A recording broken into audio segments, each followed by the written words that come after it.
এটা একটা গায়ে হলুদের থিম কেক। হ্যালো আসসালামু আলাইকুম এভরিওয়ান। এই কেকটা কিন্তু অনেক সুপার সফট একটা কেক দিয়ে আমি ডেকোরেশন করেছি। পুরো রেসিপিটা দেখলে কিন্তু আপনারা ইজিলি চাইলে ঘরে বসেই নিজেরাই কিন্তু কেক ডেকোরেশন করতে পারবেন। হোমমেড কেকগুলো অনেক দাম হয়, অনেক প্রাইস হয়, আমরা সবাই জানি। চাইলে কিন্তু ইজিলি ঘরে বসেই আপনারা নিজেই বানিয়ে নিতে পারবেন। তার জন্য প্রথমেই আমি 12 ইঞ্চি মোল্ডের মধ্যে বেকিং পেপার লাগিয়ে রেডি করে নিয়েছি। এখন আমরা শুকনো উপকরণগুলা নিয়ে নিব। 1 কাপ ময়দা, 2 টেবিল চামচ কর্নফ্লাওয়ার, 1 চা চামচ বেকিং পাউডার, 2 টেবিল চামচ গুঁড়া দুধ, লবণ দিলাম 1/4 চা চামচ আর বেকিং সোডা দিয়ে দিলাম 1/4 চা চামচ। এখন ভালো করে চেলে একসাথে মিশিয়ে একটা সাইডে রেখে দিব।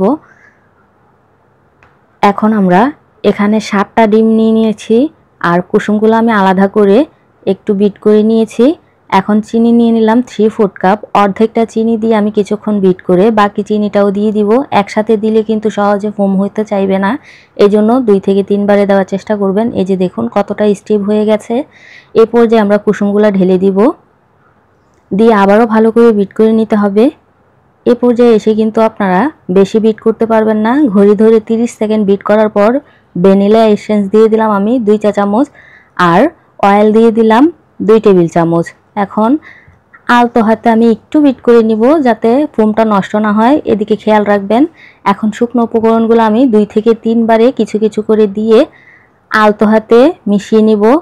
ভিডিওটা ফাস্ট ফরওয়ার্ড করে দিয়েছি যার কারণে জলদি জলদি দেখাচ্ছে। আমি কিন্তু আস্তে আস্তে মিশিয়ে নিচ্ছি। আর শুকনো উপকরণগুলো মেশানোর সময় যদি একটু ড্রাই মনে হয় তাহলে পানি অ্যাড করে দিবেন।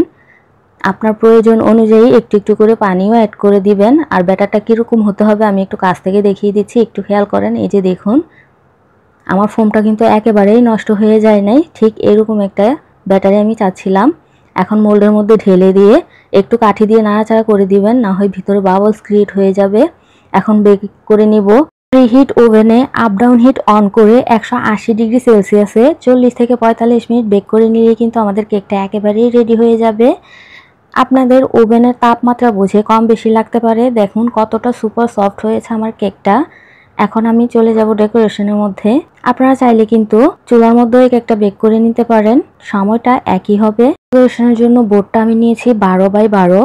এখন কেকের স্লাইসটা দিয়ে সুগার সিরাপ দিয়ে আমি ক্রিম দিয়ে ফিনিশিং দিয়ে আবারও স্লাইস দিয়ে দিব। এখন একটু বলে রাখি, যারা চুলার মধ্যে বেক করবেন অবশ্যই একটা হাঁড়ি বসিয়ে অল্প আঁচে 10 মিনিট প্রিহিট করে নেবেন। তারপর মোলটা বসিয়ে অল্প আঁচে মিডিয়াম হিটে আপনারা 40 থেকে 45 মিনিট অথবা চুলার তাপমাত্রা বুঝে 50 মিনিটও লাগতে পারে, আপনারা ইজিলি কিন্তু চুলার মধ্যেও বেক করে নিতে পারবেন। এই যে দেখুন কথা বলতে বলতে আমি ক্রিম লাগিয়ে নিচ্ছি। এখন এটাকে ফিনিশিং করে নেওয়ার পালা। অবশ্যই যারা নতুন আছেন ভিডিওটা একটু লক্ষ্য করবেন, তাহলেই বুঝতে পারবেন। সমান করে নেওয়ার পর আমি একটা স্ক্রেপার দিয়ে ভালো করে টান দিচ্ছি। আলতো হাতে টানবেন, বেশি জোরে টান দিলে কিন্তু ফিনিশিং স্মুথ আসবে না, ক্রিমটা উঠে আসবে। একইভাবে আমি পুরো কেকটাকেই কিন্তু ফিনিশিং দিয়ে নিলাম। এখন একটা ফিতা নিয়ে নিলাম, ফিতাটা চারো সাইড থেকে আমি লাগিয়ে দিলাম। এখন একটা রোজ নজেল দিয়ে দেখুন আমি সাইড থেকে পর্দার মতো দিয়ে দিচ্ছি। আর কিভাবে দিয়ে দিচ্ছি এটা বলে বোঝানোর মতো কিছুই নেই, একটু খেয়াল করলে আপনারা বুঝতে পারবেন আশা করি। এখন আমি ইউজ করব আর্টিফিশিয়াল ফ্লাওয়ার, যে কোনো ফ্লাওয়ার আপনারা এখানে ইউজ করতে পারেন। আর ফ্লাওয়ারগুলো বসানো হয়ে গেলেই আমি এখানে একটা এডিবল গায়ে হলুদের পেপার ইউজ করব। এটা কিন্তু সুগারের, এটা খাওয়া যায়। আপনারা চাইলে এখানে ছেলের বদলে মেয়ের ফটো ইউজ করতে পারেন। আর এগুলা কিন্তু ইজিলি যেখানে বেকিং এর জিনিসপত্র পাওয়া যায় ওইখানে পেয়ে যাবেন। এখন দেখুন কথা বলতে বলতে কমপ্লিট হয়ে গেছে। আমি কিছুটা সুগার বল দিয়ে দিচ্ছি। এভাবে চাইলে কিন্তু ইজিলি আপনারা বাসায় তৈরি করে নিতে পারেন আপনার পছন্দের কেক। আল্লাহ হাফেজ।